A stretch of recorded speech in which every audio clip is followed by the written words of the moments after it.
নমস্কার বন্ধুরা, সকলকে স্বাগত জানাই মুমেন্টস উইথ নির্ঝরের একটা নতুন ব্লগটা একদম ভোরবেলা। তখন বাজে ৬টার কিছু আগে, মানে ৫:৩০ থেকে ৬টা।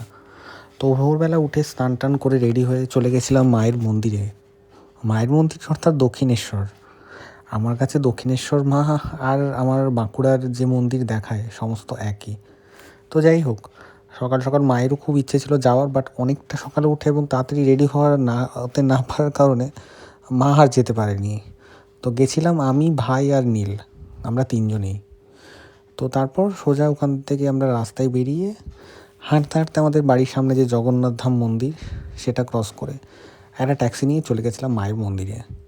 তো চলো ডাইরেক্ট দক্ষিণেশ্বর মায়ের মন্দিরে গিয়ে দেখা হচ্ছে। আর মায়ের মন্দিরের ভেতরে তো মোবাইল ফোন অ্যালাউ না, সেটা সবাই আশা করি জানো। তো বাইরের যতটুকু ভিউজ নেওয়া গেছে ততটুকুই তোমাদের সবার সাথে শেয়ার করলাম। আশা করি ভালো লাগবে। তো ভালো লাগলে ব্লগটা শেষ অবধি দেখতে থাকো। আর তারপর কি করলাম।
তো মায়ের মন্দিরে পুজো দিয়ে মায়ের মন্দিরের ভেতরে তিলক কেটে আমরা একটু গঙ্গার ধারে ঘুরতে গেছিলাম। আর পেছনে দেখতে পাচ্ছ দক্ষিণেশ্বর মন্দিরের চূড়া, যেখানে মা অধিষ্ঠিত থাকেন।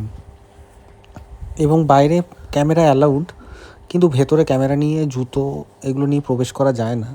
তো মায়ের মন্দিরে বিগ্রহ বা ভেতরে কিভাবে পুজো দিলাম সেগুলো তো ফটো কখনোই শেয়ার করতে পারবো না, তাই বাইরে থেকে তোমাদের সাথে দক্ষিণেশ্বর মন্দিরের ভিউজটা শেয়ার করলাম। তারপর আমরা চলে গেছিলাম গঙ্গার ধারে, একটু গঙ্গার জল মাথায় ছিটিয়ে চলে গেছিলাম কচুরি খেতে। আর উপরে দেখছি একটা বাঁদর ঘুমোচ্ছে অদ্ভুতভাবে, দেখে লোভ আর সামলাতে পারলাম না, তাই তোমাদের সাথে শেয়ার করলাম। আর ধীরে ধীরে গঙ্গার দিকে এগোতে এগোতে রানী রাসমণির যে প্রতিকৃতি তার সাথে দেখা হলো। তো রানী রাসমণিকে প্রণাম করে আমরা গঙ্গার পাড়ে চলে গেলাম। গঙ্গার পাড় ধরে দক্ষিণেশ্বরের যে ঘাটটা আছে ওইদিকে যেতে গেলে গঙ্গার পাড়ে কিন্তু প্রচুর ঋষি মনীষীদের মূর্তি দেখা যাবে। আর তারপর ওটা বালি ব্রিজ দূরে দেখা যাচ্ছে, সেখান দিয়ে আমাদের ভাগ্যক্রমে একটা ট্রেনও দেখতে পেলাম। বালি ব্রিজের দিয়ে একটা গোটা ট্রেন কভার করছে, মানে ক্রস করছে। অদ্ভুত দৃশ্য, সকালবেলা শীতের বেলা, তার মধ্যে অনেকে স্নান করছে, একটা ট্রেন যাচ্ছে, উল্টো দিক থেকে আরেকটা ট্রেন আসছে, আর অপরূপ একটা ঠান্ডা হিমেল হাওয়া। সবটা মিলে কিন্তু অদ্ভুত রকমের মজা হয়েছিল।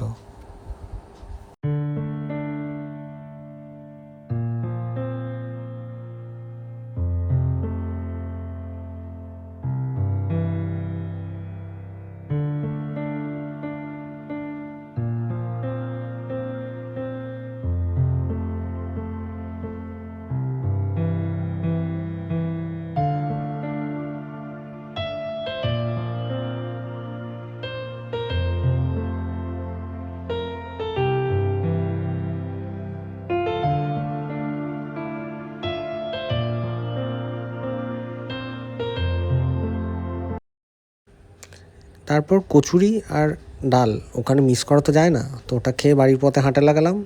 তো এইভাবেই কেটেছিল খুব সুন্দর কিছু মুহূর্ত, ফ্রেমবন্দি করে আপনাদের সাথে শেয়ার করলাম। আশা করি ভালো লাগলো।